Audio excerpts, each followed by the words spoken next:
The Whispers in the Fog. The fog rolled in like a ghost, cloaking the coastal town of Grey Hollow in a damp hush that muffled even the sound of footsteps. It was the kind of morning where the sea and sky blurred into a seamless wall of grey, and every window dripped with dew, like the town itself was weeping. Detective Alina Voss hated mornings like this. She zipped her coat to her neck and stepped out of her cruiser. The old Montclair mansion stood crooked on the cliffside, its frame rotting, its broken windows gaping like eyes that had seen too much. A local boy, Theo Ramirez, had gone missing 2 nights ago. His bike was found leaning against the rusted gate. Now there was blood on the front porch. Alina ducked under the crime scene tape, ignoring the whispers from the few neighbors brave enough to stand in the fog and watch. She pushed open the door and was hit with the scent of mold, wet wood, and something faintly metallic. Blood. "Detective," said Officer Rain, already inside, "forensics is still on their way, but you'll want to see this." She followed him down the hall to the sitting room, where a thick smear of blood led across the floor toward the fireplace. A child's shoe sat just beside it, small, muddy, and torn. She crouched. "Where's the rest of him?" Rain hesitated. "No body. But that's not the strangest part." He handed her a sealed bag. Inside was a crumpled photograph. Alina frowned. It was old, yellowed at the edges. 5 children stood smiling in front of Montclair Mansion.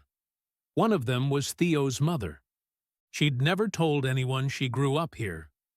Alina drove straight to Clara Ramirez's house. "You knew the place," Alina said, holding out the photo. Clara's face drained of color. I didn't think it mattered." "You think your son's disappearance doesn't matter?" Clara sat down hard on the couch, rubbing her temples. "We used to go there. Me, Anna, Greg, Miles, and Leah. Every summer, like a secret club.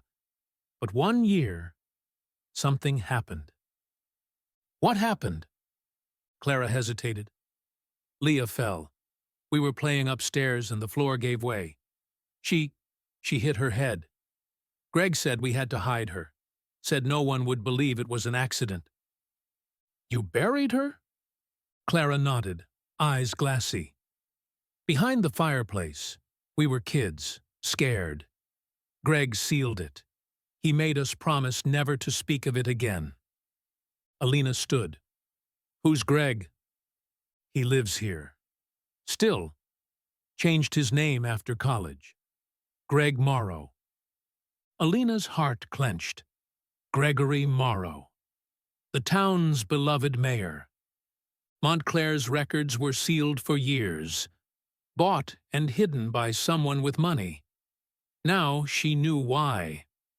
By the time she arrived at the mayor's estate, the sky was bruising with dusk, the fog thicker than ever.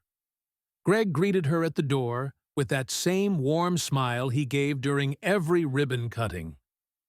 "Detective Voss, unexpected. Can I offer you tea?" "Cut the charm, Mayor. We need to talk about Montclair." His smile cracked. "What about it?" "About what you hid there. About Leah Renshaw. About Theo Ramirez." A beat, then 2. Greg didn't blink. "I hoped it would stay buried," he said finally. "But Theo followed the whispers." Alina froze. "What whispers?" Greg's face twitched. "That place, it's cursed. We heard them too back then. Voices in the walls. Sometimes crying. Other times laughter. Theo wasn't the first to hear them." "You're saying he was drawn there?" Greg stepped closer, voice low. "He was lured." She left the mayor's home with more questions than answers. But back at the mansion, Something gnawed at her. She returned that night, alone. Inside, it was colder, darker. As she moved toward the fireplace, her flashlight flickered. Something was off. The wall behind the fireplace was different. Plaster mismatched, bricks newer. She began scraping, and after an hour revealed a wooden panel nailed shut. Inside was the mummified skeleton of a girl. And next to her, Alina gasped. Theo. Alive. Barely breathing. His wrists tied. A cloth over his mouth. She ripped it off. Whispers, he croaked. The girl. She was singing. Behind her, the floor creaked. She spun, only to see a shadow dart across the hall. The headlines the next day were a storm. Mayor Gregory Morrow arrested after remains of missing girl found in old mansion. Boy found alive. Claims someone else lives in walls. Theo was safe, but he never talked much afterward, only drew pictures, crude ones of a girl with long black hair standing behind him, watching, waiting. Alina visited the mansion one last time before it was condemned. She stood in the same room, listening. There was only silence. Then, ever so faintly, from inside the wall, a child's voice hummed a lullaby.